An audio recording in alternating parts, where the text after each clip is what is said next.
their stop motion stuff is way more iconic. How weird is that? How are the people who made your childhood favorite Christmas special also the people who made Return of the King and the Hobbit?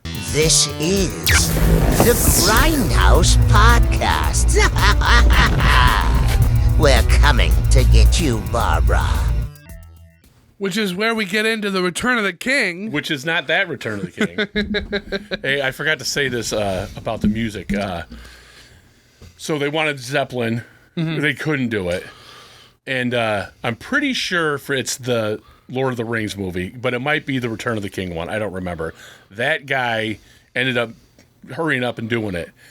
He used the same exact music exactly in Star Trek 4. Like there's I think it's a battle part. It's the same, like note for note, the same music in a different movie. Well, welcome back to part 2 of the Lord of the Rings extended cut. We are back talking about Return of the King. I did this on purpose to mirror how this movie came out. Yeah. So the sword has been flown in the air, and we caught it once more to talk to you about Return of the King, which, as pointed out, is not this Return of the King. I did not use the artwork on that steelbook, but in vain, I'm using it. It is the... You're on that camera. Whoa.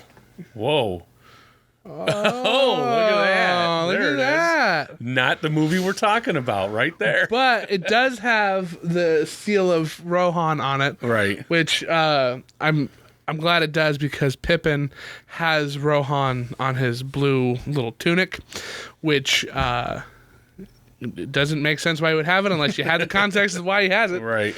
He's the Duke, or the ward of Theoden's court, essentially. But, so welcome back. We are talking about basically the spiritual successor of The Hobbit. Yes. In almost every way. They add, and I think this is what you were talking about last time, where it opens up as a flashback story. Yeah. Right. It's Bilbo's 129th birthday. Yep. And much to everybody who loved The Hobbit's pleasure, a lot of the cast came back. Yeah. And they got some pretty big names to round out the cast. So, coming out I think the only people that didn't come back died. Well, the dwarves wouldn't have come back, you know. Right, yeah. But Gandalf is still... John Huston. Yes, and Frodo is Orson Bean. Aragorn is Theodore Bike, or is it Bickle? I can't read my handwriting sometimes. Who I'm not very familiar with, but I recognize his voice. Big name coming in as Sam, Mr. Roddy McDowell. Yeah. Grindhouse alumni from the Planet of the Apes franchise. And for the first time appearing on the podcast is Casey Kasem as Mary. That was it. Yes, that's who I was talking about last time. Yeah, Casey Kasem. Randy, are you familiar with Casey Kasem? No. So in the 80s, Casey Kasem had a radio show that he was really well known for that's featured in Ghostbusters. He also did this little role back in the 60s for Hanna-Barbera, the Shaggy on Scooby-Doo. Oh, yeah. I know that guy. He's the original voice for Shaggy. The original voice for Shaggy, yeah. That radio show was huge every week, the Top 40 Countdown. But that's real. In Ghostbusters, it is in there. Yeah. Dana, when they blow up and Dana's cutting her vegetables. Right. I'm a little bit of a Ghostbuster nerd. But Sonny Meldenerez is Pippin, and he was in the Jetsons. Okay. William Conrad is Denethor. Have I been saying Denethor? Anytime I've said Rohan and I get all these names mixed up. Yeah, it's hard. Denethor is the guy who Pippin is serving. Denethor is the father of Boromir and Fenrir. Right, okay. Right. He's played by John Noble. Yeah, right, yes. The John Noble character is who I've been talking about. So when I said, I don't even remember now who I said, but it's supposed to be Denethor, is Lord Denethor of Rohan. Right. Not Rohan. Oh, these names. I was doing so good. Rohan is where Theoden is from. Yes. Denethor is from Aragorn's town. Why can I never remember this? Because it's all weird and hard. That's why. The writer's from Rohan, and then what is this place? Anyway, big white castle, right? Which is again identical in both versions. So Rankin Bass and Jackson had the same looking. With that wedge that comes out. Yep. Yeah, it looks awesome. Hey, will you look up where Aragorn is king of? Aragorn, king of. I thought it was Rohan. No, Rohan is where they go first. I thought you know what? I thought that was what he was king of, because Aragorn is the king of the reunited kingdom of Gondor. Gondor. Yes, that's right. That is what I thought. Yeah, I've been saying it. I get those two mixed up all the time. Yeah, I do too, though. I don't know. Like, even you mentioned that this Lord of the Rings, that the world doesn't seem that big. Yeah. And in the Jackson one, it is way massive. Bigger. But I get all that confused all the time. I think Rohan is a really cool city. I like how in this they have Gandalf giving a voiceover. They had him doing a voiceover in the first one. They didn't mention that, and I like how they parallel that in this too. But they talk about how you can go to like the 70th floor or something and look over the entire city and not be on the top still. Yeah, that's cool. It's huge. It's a massive city. And you know what's really great about it, especially in the Peter Jackson one, is that the lower levels aren't covered in shit. Because it would be kind of stuff they used to do, and it would all run downhill. They had indoor the place plumbing. Nobody wants to go because it's covered in crap. Don't go down there. Foul evil lives down there. So on the cover of this, you'll see the tree and these little sparkles and stuff like that. That is a representative of the tree of Gondor that is said to re-bloom once the next king has arrived, essentially. Because, Aragorn's been... By the way... They do that in the Jackson movie. It's all over, the petals coming off and everything. They do not do that in this beautiful, one. No. A lot of the lore is absent from these movies that... you could, I guess, take it or leave it, but I think it just adds to it in a more poetic way. Yeah. Because the tree's dead. Yeah. It's just a dead tree. And when they're talking to John Noble, he's like, this is my place. I'm the ruler. There's no king. It's me. Yeah. And the whole town, the whole kingdom of Rohan is like basically in shambles. Not Rohan, Gondor is basically in shambles. They're just not living well. He's living great. Everybody else is not. Yeah. So this tree is on their flags. It's on their armor. It's everywhere because it's their kind of thing. It's their heritage. It's their crest. Which is why it's on Pippin's thing, is because he becomes a citizen of Gondor. Of whatever. Yeah, right. And is Duke to Theoden. They added him in this movie just to immediately get rid of him. Who? Theoden. Oh, right. Hey, is nobody. Well, he's a big part in the book, apparently, and he has a big thing going on in this movie.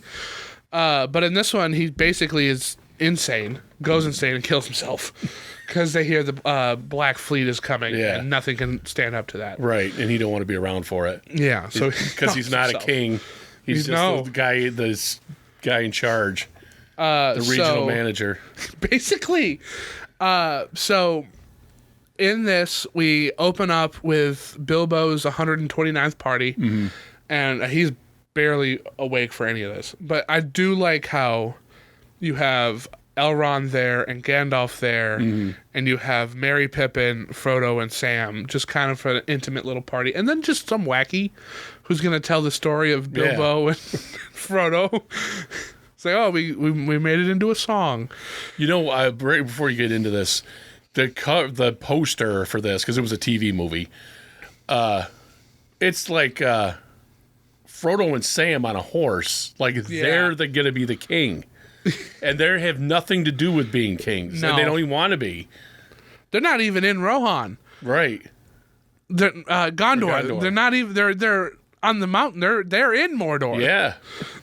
They weren't even present for that. I kind of, because I think the DVD too has that poster on it. Yeah. Yeah.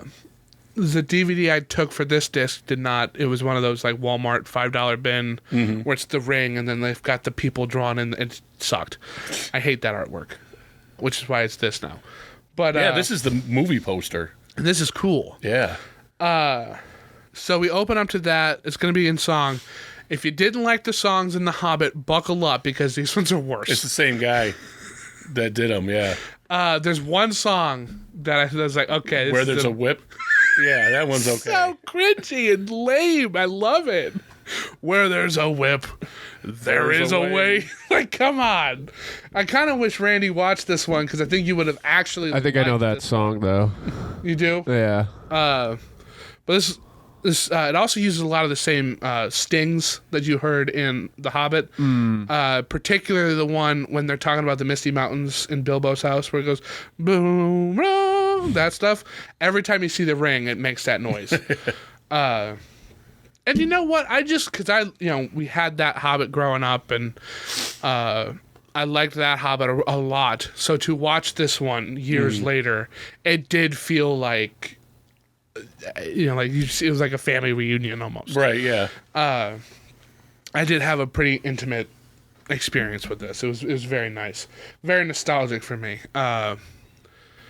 Especially when they do a basic recap of The Hobbit. Yeah. Or Bilbo's little scrimmage with Gollum there. Now, in The Hobbit originally, the ring wasn't the ring. And, originally, right, yeah. Gollum bets the ring and gives it willingly. They changed that once The Lord of the Rings was written. Right. Tolkien did. And he re-released it with a different telling and a different foreword. Where he was like, the story you read before was that of Bilbo. This is what really happened. These are the real events of it. And then you get the whole riddle battle and that's the only one I why it's so connected.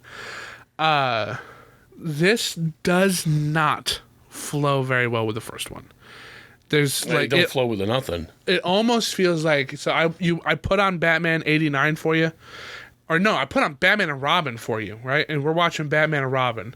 And you're like, wow, this is pretty good. And I'm like, all right, we're going to put on The Dark Knight, which is a sequel to this. Well, okay, it's got the same characters, but like, this is radically different. Oh, okay, I see what you're saying. You know what I mean? Batman and Robin is not a good movie. It's an experience. It is. But yeah, it is. It's a comic book. There's the same kind of words are going to be in this, but it's nothing. It is so drastically unlike the Bakshi one that it does feel like you didn't watch part one. Yeah. Like you are in part two of a movie you didn't see the first part of. Exactly. And like obviously they were contracted to do this, or they got contracted to do this because part two of this fell through. Yeah, but fell through. It's probably cheaper to make, I would say, but I feel like it's animated better. You know, do you think the Rankin and Bass is animated better than? No, I think because it is. It's true animation. Yeah, you know, that's all. It's animated better, but it has a signature look. Yeah, but there's nothing to write home about. I don't think about. Not comparatively. Yeah. And that's what kind of sucks. Their stop motion stuff is way more iconic. How weird is that? How are the people who made your childhood favorite Christmas special, also the people who made Return of the King and the Hobbit. Yeah. It's just weird. It is and they're weird. not, they don't look the same. Like, people don't believe that those are the same people. Yeah. I like, hey, you know, that's Rankin and Bass. And like, who's that? Oh, you know, Rudolph the Red-Nosed Reindeer? Right. No, it ain't. Yes, it is. It is. But they did, or Frosty the Snowman doesn't look anything like that. But you can see, I think it's a lot of them with the eyes. They do the eyes the same. Yeah, they do. The voice acting, I think, in this is better because I think the quality is better. Yes. Because something about Bakshi's audio mixing is kind of either hard to hear or kind of phonography. Yeah, sometimes. No. Yeah, it is. A lot of Now that you mention it, particles on it. This one sounded really clean and really good. It's just kind of a little basic TV, you know. That's exactly what it is. Songs are cringy. They're And boring. rough. They're kind of rough to get to, and there are more in this. Like The Hobbit had like 2 songs, and then the recurring theme. the recurring one that would keep playing. These ones had like every other where they were going was going to be a song. Yeah. And then they had the reoccurring the ring will corrupt you song that kept playing. Yeah, right. Yeah. I think because by this time, like Disney stuff has music. It's all in the it. rage. Well, yeah, it's the 80s. It's the the Disney 1980, movie yeah. coming out is going to be the Dark Cauldron, isn't it? Black Cauldron? Probably that, or like it's right there. And I don't think the Dark Cauldron has songs in it, but which looks fabulous. Well, Looks way better than this. I brought that up because that was like Disney trying to be more adult. Yeah. Because The Little Mermaid came out at the end of the 80s. Right, but like The Great Mouse Detective was in the early 80s. And they were doing live action stuff a lot too, like Tron and the Black Hole. But it's still songs were a lot in Disney shit, and I think they kind of, well, that's what they do. This to be successful, that's what we're gonna do, and they whiffed it because these songs suck. There's other folk people if you want to use folk music. I was like, why didn't you hire like Peter, Paul, and Mary? Yeah. You know, Even, or like get Bob Dylan, tell him you're gonna do some acoustic stuff. I am Sam. Going to the mountain Where there's a whip. Alrighty. So This we probably do would have been a phenomenal movie if Bob Dylan did the music for it. Oh my god. Even if it was electric, it would have been pretty cool. Although 1980, Bob Dylan maybe not. So, but like Hurricane came out around this time, so it probably would have been pretty good. So we have a lot of the same character models used in this too, which I really liked. They didn't try to update or match his stuff. They said, Yeah. well, we already drew Gandalf, here he is. Right. We've already drawn Bilbo, here he And is. what's his name? Smiggle there. What? Smeagol, Gollum, yeah, yeah. they already drew him, here he is. Why is he standing up like that? He's supposed to look like a frog. I do, man. They really do. And like his mouth. How's he going to bite He's just got a one beak. finger off? Yeah. How does he? I do like how it took Bill, like this whole thing. I don't remember how long it took, but from just leaving the Shire to going to Mount Doom took I think. Randy, will you look it up? Because I think it's like a decade or something like that. I don't think it's that long. It was I think 19 it's like 2 years years. in between Bilbo's birthday and Gandalf coming back to tell him that the ring is messed up. That makes sense. What You is know, it? the start when they leave the Shire to when they How long does Frodo take to go to the journey to Mount Doom? can't be 2 years. They're on foot Yeah, it they're could be 2 traveling years. Or maybe just across one. country. And but coming back would be quick. Yeah, And they it's all should have downhill. taken them fucking eagles, man. Approximately 6 months to get to. No. Yeah, that's what I thought. I thought it was 6 closer to a months? year, yeah. No. Yeah. They Well, they spend don't- like well, maybe The only I'm thinking time they of Bilbo. ever get into any kind of snow is in the mountains. And they go through So, it. like, because I would say that because, like, going from Philadelphia to Oregon, it takes a little more than 6 months. I think it took 9 months. And you had winter in there, and you're not going anywhere in the winter. I thought their journey was a lot longer than that. No, but I also might be thinking of Bilbo's journey because Bilbo, like his breaks, like when he was in Rivendell, they were like he was there for a long time. Yeah. Yeah. Whereas, like in, I'm going to start thinking about Jackson's. When they go to Rivendell, it's like they're sitting at a hotel for a night. It's like, and then they got breakfast in the morning and get out. Time to go. Take your funny ring. Yeah, get the hell out of here. So this movie picks up and starts with Frodo being captured by the orcs, right? Who are, like you pointed out, basically redrawn goblins. Right. Like some of them are taller and skinnier, but like that same look is transferred over here. But they're not nowhere. They might be mean talking, but you see those orcs coming. After you shit your pants, you're gonna be running. These orcs felt more D&D orcs. Yeah, like bad guys. They're Yeah. just the bad guys. Like when you think of orc, you think of basically what they thought, and this is where it is. Yeah. You don't think of like that's why I give respect to Bakshi stuff is because of how experimental it was. Mm-hmm. Because of how just different and unique all of his character designs I think were. it's the superior of all three of them. Oh, you do? Yeah, it is. I think it's a good. Well, I like it. Mm-hmm. It's good, and just it goes beyond that too with the artistry of it. So you don't loop this in with his stuff. You think this is its own thing? Oh yeah, definitely. Even though it's supposed to be the sequel. It's supposed to be the sequel, but it don't really work. It doesn't, and it left out a lot of stuff. Yeah, like Gimli and what's his name Yeah, Gimli and Legolas aren't even in it. aren't in it at all. And they're pretty crucial to the story. Especially around this And point. they don't like. Sam's got to rescue Frodo. Yes. Are you going to talk He on does it? that, right? So we pick up Yeah, where right, that's what I'm Frodo's been saying. captured and Sam's got to go catch him. Right. Okay? But where we left off here, they're resting together without any trouble. Yeah. So what happened here? How did this happen? They cut out a big part. Yeah. Do you know what they cut out? Do you remember what it is? Isn't it the Shelob stuff? Yeah. Yeah. All the big spider. She's a god, by the way. Like, Sauron doesn't even mess with her. And my headcanon is, because my buddy Fuller loves Lord of the Rings.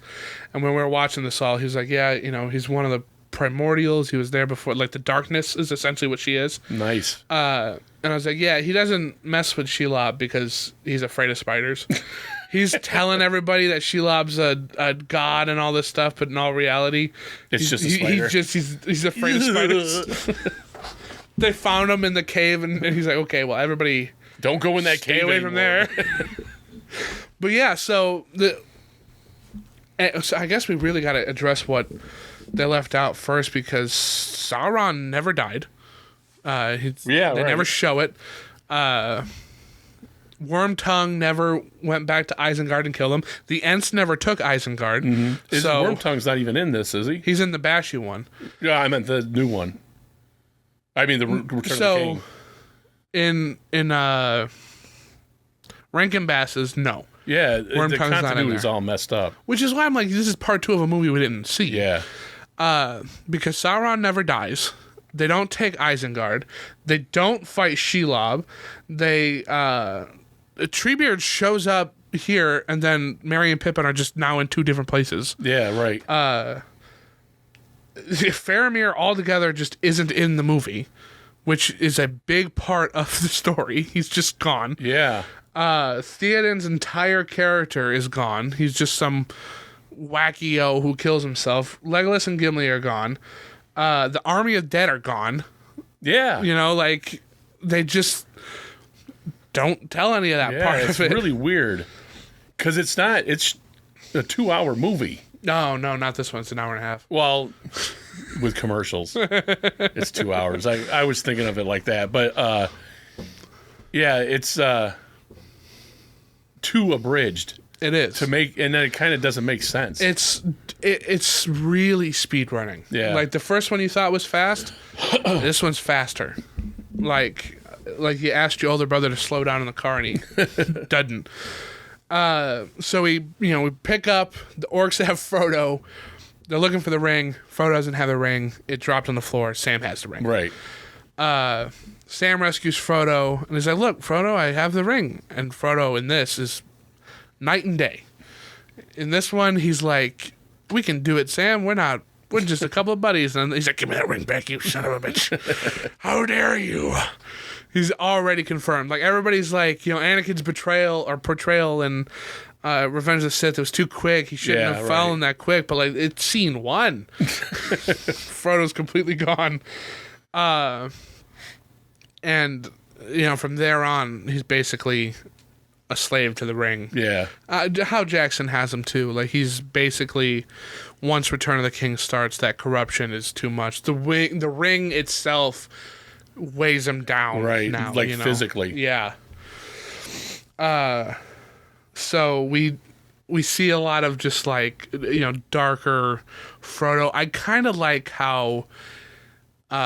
just holding the ring, I guess, imbues them with a sense of, like, power, because everybody reacts to him as if they're about to meet God. Yeah.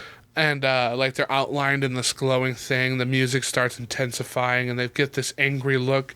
And it's a pretty cool way to do that without, putting on the ring. Like, just possessing it gives you that power. Right.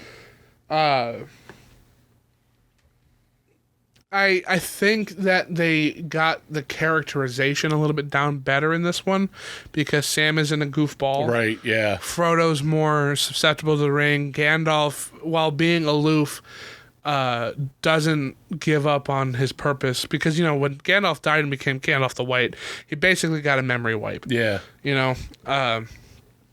So his personality changed. Goofy old Gandalf the Grey died, and now... here to kick some butt, Gandalf the White is around, and I think they handle that a little bit better. Aragorn's still Aragorn. He shows up at the end of this when he's got to return. He misses all of the fight. That he's crucial in. He's a big part of this. Yeah. I also really do like how you do get the Mouth of Sauron.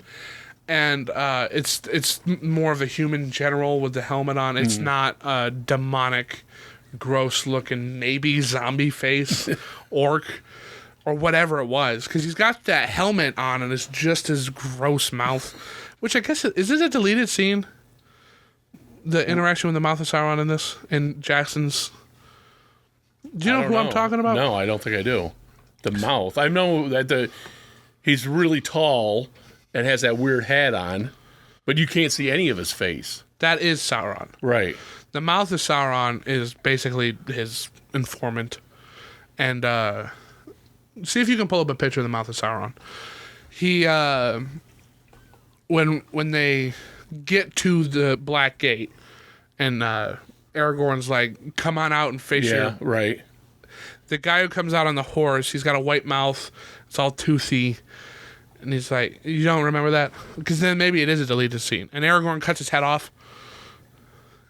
He talks to somebody. I thought it was a guy. Does he cut his head off? I don't know. Let me see a picture of him. But are you talking about in the Peter Jackson one, right? Yeah. Because he does. I know when he calls them out. Yeah, maybe nobody does come out and they just open the doors and they get surrounded. Then maybe it is a deleted scene. It might be. Because right after he cuts his head off, they run back and the army shows up. You just killed the guy who probably shouldn't have. But they show him in this, and him. Yeah. I think I've seen that. No, I think it's in there. So I'm just forgetting it. He's like, I am the Mouth of Sauron. But then somebody voice dubbed it. And he's still looking like that, but he's like, hi. Hey, guys, what's up? It's really funny. But in this, you see him. He's got a different helmet on. He's a guy. And he's like, oh, you. He's just another one of his cronies. Get out of here. If you're not going to fight, then we're just going to raid. Right. Then you get the Witch King in this, too. I like how it's like a spirit inside, because he takes his helmet off to confront Gandalf. And he's like, don't you know, no man can hurt me. I am invulnerable. and it's just a set of glowing red eyes. Like, it's just nothing in his suit, and I think that's a really interesting idea to do. That is. Because the Witch King is the head of the Ring Wraiths. He's just one of the Nazgul. Yeah. And you see the Nazgul in this also riding, like, Dark Pegasus, and they're like zombies. Like, the whole look of them is completely unique to this, too. Yeah. But I don't think you would, like, if I showed you a picture of him, you wouldn't be like, oh, yeah, that's a Nazgul. It just looks like a zombie. Really. Right. And that you kind of lose something with that. Yeah, they just rode black horses in that one. Yeah. Right. And in the Jackson one. Don't they have those serpent flying things? The Witch King does. I don't know if they all do, but No, well, definitely. yeah, there's more than one does because they're swooping around a lot. Or maybe they're well, the Witch King has like a dragon. Yeah. Like it's a full-on mini-looking. All right, in the Jackson one, when they first, and I can guarantee what's his name is there? Gollum is there. He sees him run out, and then I think he gets captured. They're riding black horses. So they do ride black horses for the most of the part. Maybe it is the same one over and over again. It could be. But I thought, I meant that serpenty. But I also know they thing. have like giant bats or something. Yeah, something like that. Fight alongside them too. I didn't write it down, but the Grog, I think his name is, the Battergram. Yeah. It's so big they give it a name. That makes an appearance, which I really liked. Because that's something you could have cut out. Sure. You definitely could have had something else in that place. Yeah. It's just a battering ram. It's not anything special. But you kept that in there. You had the trolls from The Hobbit as the trolls in this, too. Right. Which is pretty cool to see. But overall, it went by. Like, I was watching it, and I, hit the status button on my player, and it's like, you got 10 minutes left. I'm like, they need to wrap this up. 10 minutes, wow. Because it's all conflict. Yeah. From the start of the thing. And they keep kind of cutting it up where you're cutting back and forth to Frodo's story and Aragorn's story. Yeah. Not Aragorn's story, Gandalf's story. And kind of tandem. Like Gandalf's story is supposed to be the main one. Right. And if the sun's coming out, that means they must be closer to Mount Doom. Cuts there, and now they're closer to Mount Doom. Right. There wasn't a lot of fluff in this. It definitely felt more linear, one place to another place to another place. Like, we didn't really detour at all. Which, I mean, love it or hate it, that's what it is. Yeah. And yeah, I mean, the rest of it basically plays out the same in the Jackson one too, where you just have this onslaught of orcs. The riders from Rohan show up. Yep. King Theoden dies.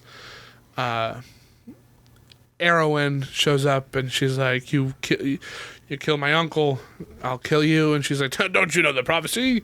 You can't kill me. I can't fall to no man. And she's like, I am no man. Right. Which is a really cool line. Not what he meant, but pretty neat. Mary hits him. She kills him, and he's dead.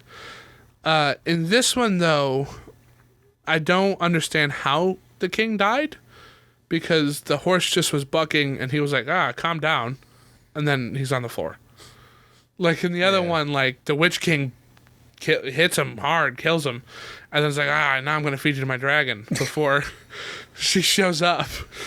Like, it just didn't feel...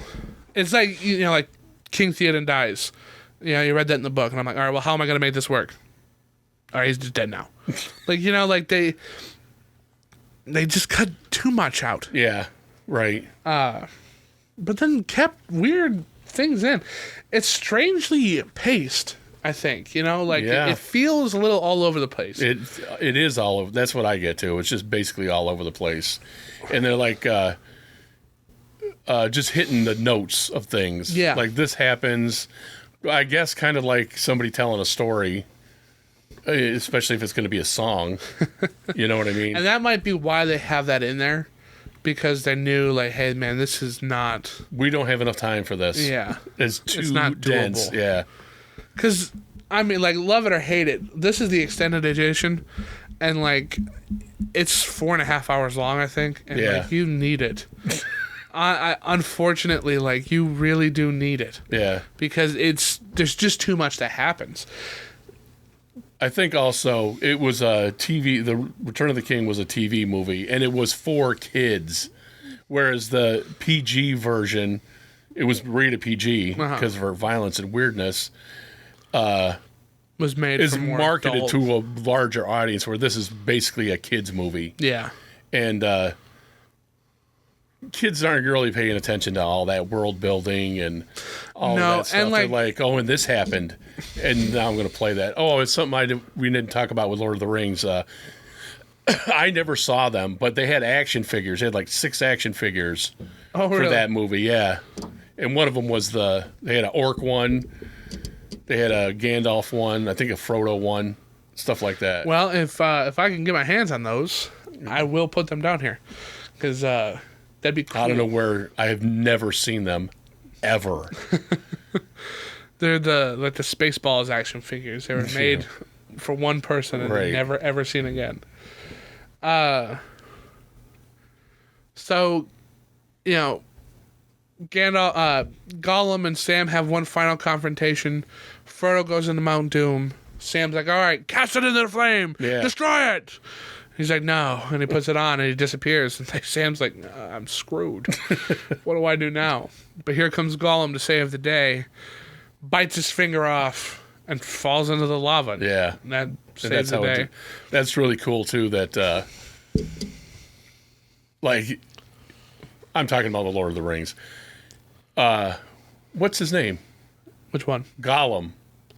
Smeagol finds the ring. Yes. And on his birthday is so happy. Then he loses it for a long time. And that guy's got it for a long time. Yeah. And he finally gets it back. And then the Jackson, when you see it, his joy in his face as he's falling in the lava. And he doesn't. Yeah, he holds it up. God. So good. So good. So much better. You know, and like, when I was watching The Hobbit and like when Bilbo takes it from him in the Jackson one, there's a part where Bilbo's looking right at Gollum and you can see like that's all I have, man. That is my best friend. That's it. That's all I got. Please don't take it away from me. Yeah. And it's a little heartbreaking. It is. And then they torture him. My God. Newsflash, the Uruk-hai and all those arms of Middle Earth. Yeah. They torture Gollum to find any information they can on that ring. And the only word. thing he says is Baggins. It's all he knows. And He says Baggins and Shire. Yeah, and that's what kicks off the whole thing is that they're coming for the ring. Yeah. But like he killed his friend, but then lived the rest of his life in isolation and in darkness, eating nothing but Raw fish and bugs. And like in the Two Towers, when Faramir takes him, and he's hopping along and he's singing his little song, and he's got a fish. Yeah, and I love that. It's just like it's heartbreaking sometimes, man. Is. Like you really feel bad for him. He's not a bad guy. And then Sam says it's a pity Bilbo didn't kill him when he did, and Gandalf's like, yeah, that's what it was. It was pity. And then when Frodo sees him, he's like, I pity you too. Yeah. Like, but in the this one, the basket one, when they've got the rope on, and it starts burning him. Yeah, he's just the way he's acting. That's so cool. I love that part. They do that in the Jackson one too. I think. You know, they do. Like, please. He looks more annoyed. The cartoon one looks just more annoyed by that stuff. Yeah, he's got more of a. What is the word? Animated face to him. Like, totally. Like they're both animated, but like he's got more his expression on his face. There's a lot of legwork in Gollum's eyes in the Jackson one. Like his eyes really are telling the story. Yeah, because they're so big. Especially when he's talking to himself. Oh, which he does so great when he's like in between two things or whatever, and he just looks like it's talking to a separate person. Yeah, but that is where you see it. It's his eyes and his master, blah blah blah. And he's like, oh, we're gonna kill him. But we promised we'd help him. Yeah. He betrayed you. And I love how that's shot too. It's shot like it's two different Yeah, people it's having a conversation. It sells that illusion so hard. And they kind of do it in the Bakshi one a little bit, but not really. And not like Jackson's. His is perfect. And they don't do it at all in this. Gollum's kind of a hurdle to get over in this one. It really. kind of is in the way. I kind of got annoyed with him because In the way he's he talks. obnoxious. Yeah. You know, like he's just there. He's and like they all do that. Like the Hobbits is. Yeah. You know, like they all do that, which is kind of funny. I don't know if it's written that way. I think it is. Or not. And I would love. I'm excited to find that out. But like, how would you write Hobbitses? You know, that word is said by all three of them at the end. Yeah, You know? I think it is in the book like that. Okay, because like that's clever. That's very clever writing for a book that's 100 years old now. It's about So Gollum bites his finger off and dies. The eagles come, pick them up, and get them the hell out of there because the mountain's blowing up now. The mountain kind of looked a lot like the Lonely Mountain to me. Mm-hmm. Like they just had a mountain. Yeah. You know? But again, you don't see Sauron in either animated movies at all. There's no. It's just kind of an implication of like a Phantom Menace. Exactly. And they, you know, it's the timer. Oh, we got to take the chicken out. They, what was I just saying? I'm sorry. That just They don't show distracted me. Sauron. He's just a Phantom Menace and a presence. And once he's defeated, like the sun comes out and everything's great. The hordes that works go away. And you get the sense of victory. I like in the Jackson one, like basically the earth swallows them up. Yeah, like it opens up. Oh, that's so cool. I did kind of want to show these because we keep mentioning these, the undead army. And this is, I mean, the scene is in this book. They're green. And I think there's a sword. Metallica song about green creeping death or something like that. Can you see that right there? Yes. Yeah. So that's how Aragorn defeats the Black Fleet. Is he convinces these guys because the whole reason why they're cursed is because his dad, Aragorn, son of Arathorn, he's wielding that sword and he's like, look, we're gonna do this. And they're like, we got you, buddy. Yeah. And then they bailed and left him to die. So the sword, I think it's a sword, cursed them to not be able to die ever. And so they've just been lying around. So he shows up. He's like, hey, look, you help us do this, I'll set you free. Right. That's all. I just need your help. And they, decimate. Basically, make Aragorn prove his worth by destroying everything around them and having them escape there. Comes out of the mountain. He's like, all right, we'll help you. And I guess in the book, they're just kind of a presence. There's a intimidation. Like, they don't really get involved still, but the Black Fleet sees them, and they're like, okay, never mind. Run away! But in the Jackson one, and implied in the other one too, they storm. They seize those boats. They kill all those people, and they take the ships to Gondor and fly the flag of Gondor. And they're like, hey, here we are. We're your reinforcements. Because the orcs think, everybody thinks that the Black Fleet is here. Oh shit, we're all gonna die. Right. Yeah. But then it's Aragorn, and it's like, oh, never mind. Surprise.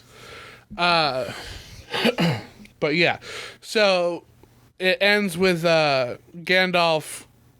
Well, Bilbo telling Frodo that he's gonna go with Gandalf and to the west or whatever. Elf guy. Yep. That he's gonna get on the white boat and they're just leaving. Elrond. That the Middle Earth is for man now, and they got no need for them anymore. And explains to him that like Sam, who's not going, by the way, right? Sam doesn't get to go. Sam didn't bear the ring. Sam just bear the ring bearer. I don't think Sam wanted to go either. I think he just wants to go he had home. a wife, and they get on the boat. They sail towards the sunset. Merry, Pippin, and Sam, they basically age out into humans, and this is where the age of humans. That's where we are. Yeah. We are in the third age of Middle Earth. Right. Age I of think Humanity. So, something like that. Or that was the third age. And we're in the fourth, or Yeah, whatever. You know, something we're in like the that. next bracket. That's why the Earth is flat. That's half a joke. I think there's some flat Earth map you can look at, and it's like, here we are, the ice wall, and then right outside the ice wall is like Middle Earth, and then outside of that is like Asgard, and it's just like, man, I wish I was living in your world. Yeah, sometimes. That's pretty cool. So this is probably one of the most influential stories really ever written. Yeah, really. You know, like it has shaped fantasy and storytelling in ways that like you probably couldn't even quantify. Yeah, and like world building, everything. So kind of touching on like just the legacy of Tolkien. Like we you know bring up D&D and like how just it just kind of fits right in there. Like like the ideal, like if Randy wanted to hop into D&D and I was like, okay, I've DM'd before, this is your beginner story, a good go-to one is The Hobbit. Sure. Just, you know, you're in a tavern, you meet this party of adventurers, you go on this thing, you slay a dragon, you save the day. Yeah. That's all The Hobbit is. Lord of the Rings is a story of redemption and good and evil. It's all really it is. And like, it's timeless. It's in a way, like, I don't think, like Shakespeare stuff, as primitive as it might be now, it's only that way because we used those Tropes. and Yeah. evolved them. And even Right. him used stuff from this guy over here. Yep. Going all the way back, like the Odyssey is one of, if not the oldest stories ever told. It's And- not the oldest. Gilgamesh is the oldest, I think. But it's the same thing. Yeah. It's a like hero's journey. And kinda you deal. started with just word of mouth. It wasn't written down Yeah. until like, what, 6,000 years ago? Yeah. Is when it was first written down. Well, I think it would have been 600 years ago. I did 600 years ago. With the printing press, yeah. Like that kind of stuff. Well, even written down. just Written down like by on- hand, yeah, you're right. Because it's just wild, man. It's just wild how we've evolved. And like now, like this is most likely going to be the definitive version of these stories. Like they will Oh, never yeah. be Yeah. retold like this ever again. This No. is how they are. Because like even Star Wars, like they had the Force Awakens and that was a remake of A New Hope, but Yeah. like they haven't remade Star Wars. Right. They're not going to remake The Lord of No, the Rings. that's they it. probably will never remake Pirates of the Caribbean. I'd hope not. They're yeah. just because you cannot recapture that. No. Sure, you can do a sequel or like a soft reboot, but like It's not going you're to be the not same. going to make Fellowship of the Ring again. Right. Even if you do the Rings of Power, and now you're caught up to the point where you're going to go into that. Yeah. It's still not going to be this. Yeah. And they won't even try to be this. You can't touch it anymore. Yeah. There is no remaking this. The There only is thing- no second Mona Lisa. You could do, yeah, exactly. You could have these extended versions, have everything he shot or whatever, and then break it up into a serial kind of once a week thing. That's Yeah. it. Because doing it over again is a fool's errand. You can't do it. And like we talk a lot about older movies where like I would like to see how they would remake that today, like because it's been Like 30, King 40 Kong. years. King Right. Kong was iconic for forever. Yeah. And they did make they made a King Kong in the 70s, and then a King that was Kong. okay, but it's not the same thing as the original King Kong. But his King Kong pretty much is a new version of that thing. And what else are you going to do? There's nothing else you can do. Yeah, I don't think so. Unless you're literally remaking this exact same thing just with updated story, updated graphics, updated Yeah, but King Kong style. really isn't even I guess storytelling wise that it's updated. But it's the same exact story. same beats, Everything. same feelings, same Yeah. emotions, same everything.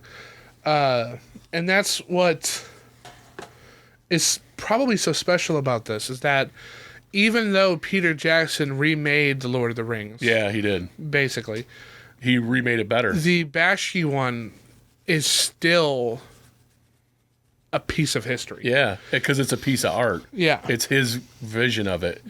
And I think, I think Rankin and Bass don't so much have a vision of it as they have, this is our style and this is how we do it. Right. Versus there's no other, well, maybe American Pop is kind of psychedelic like that, but like Fritz the Cat is nothing like. That's Rankin and Bass too, isn't it? No, that's Ralph Bakshi. Yeah. Or Fire and Ice and that kind of stuff isn't. None of them are the same. They're all kind of their own thing. He's an artist. Yeah.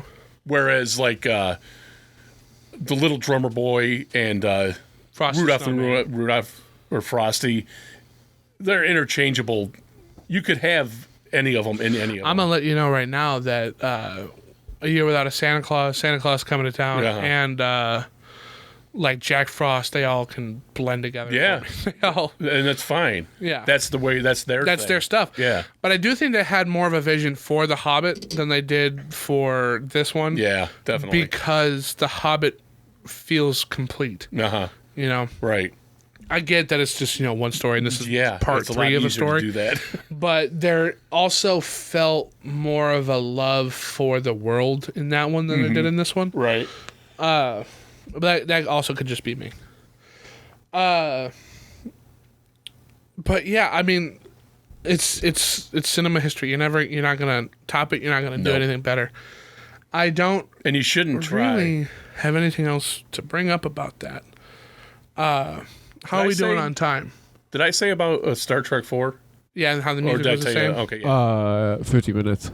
We're at 50 minutes? Yeah. Wow. Not bad. Not bad. So I guess we'll end this one with, let's see here. If you want to not read the Tolkien stuff, watch Peter Jackson's versions of all this stuff. And if you don't have time to watch the extended editions. Well, you know what? Pick it 30 minutes to stop at, and then you're going to pick it up right there. Because with these things, you can bookmark them and stuff. Or if you were streaming it, you could do it that too.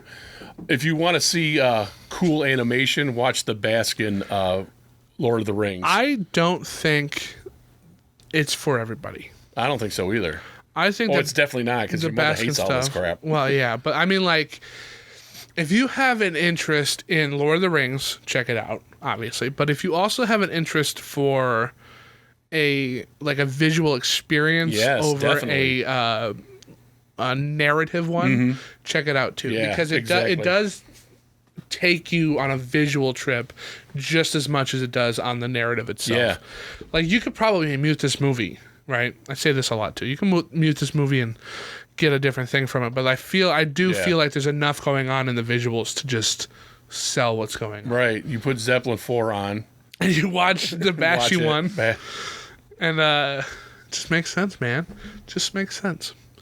But yeah, that's all we got this week. Check us out. Sub to the Patreon, because coming up is Stranger Things. We'll be doing that on the Patreon exclusively. Man, Stranger Things is so good. This is my first watch through. I've never seen it before, and I'm watching it for the first time. Nothing has been spoiled for me. I obviously know the Demogorgon and the Mind Flayer and Vecna and whoever whatever coming up. That's not really a spoiler, but here's the one thing I never did, because I watched it on Netflix when it came out. I never skipped the intro, because that music, that theme song is so cool. I love it. Yeah, it's awesome. We'll probably end up doing that episode by episode, so there won't be super long episodes of the podcast, but they'll be only found on the Patreon.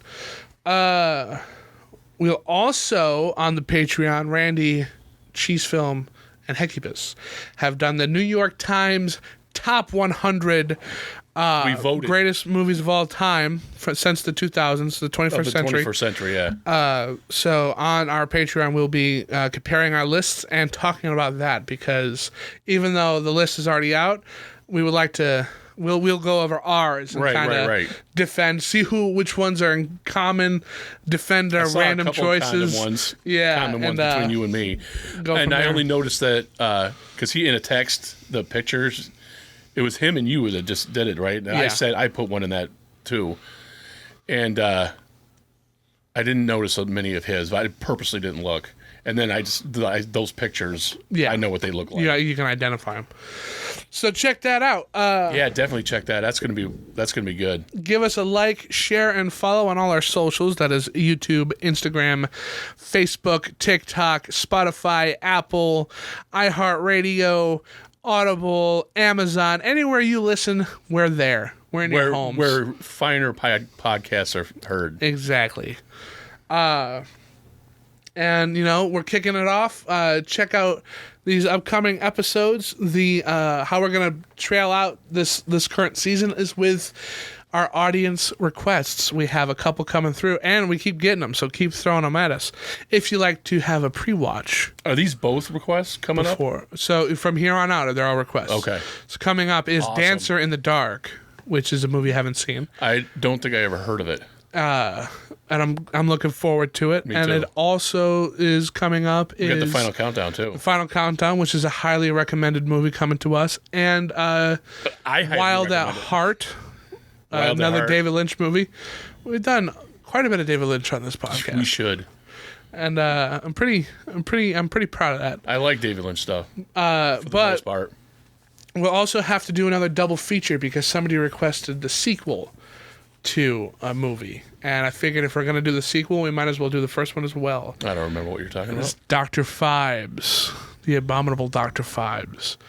It's a old. Did you already tell me that? I don't know if I have it. Oh, okay. But we've been requested to do Dr. Phibes Rises Again, so why Is not it do them Phibes both? or Phoebes?